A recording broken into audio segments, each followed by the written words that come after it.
વડોદરામાં આજે કોંગ્રેસની જન આક્રોશ રેલી યોજાશે। પૂર બાદ લોકોના થયેલા મોત અને નુકસાનીના વળતરની માંગ સાથે રેલીનું આયોજન કરવામાં આવ્યું છે, જેમાં પૂર પીડિતો પણ જોડાઈ શકે છે અને ગુજરાત કોંગ્રેસના નેતાઓ ઉપસ્થિત રહેશે। મુકુલ વાસનિક, અમિત ચાવડા, શક્તિસિંહ ગોહિલ રેલીમાં જોડાય તેવી શક્યતા છે। અકોટા સ્થિત સર સયાજીરાવ નગર ગૃહથી બપોરે 1 વાગે રેલી નીકળી કલેક્ટર કચેરી પહોંચશે।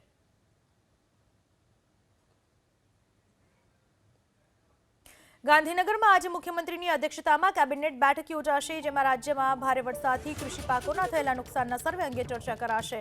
સાથે જ કચ્છમાં બીમારીથી થઈ રહેલ મૃત્યુ અંગે પણ ચર્ચા થશે।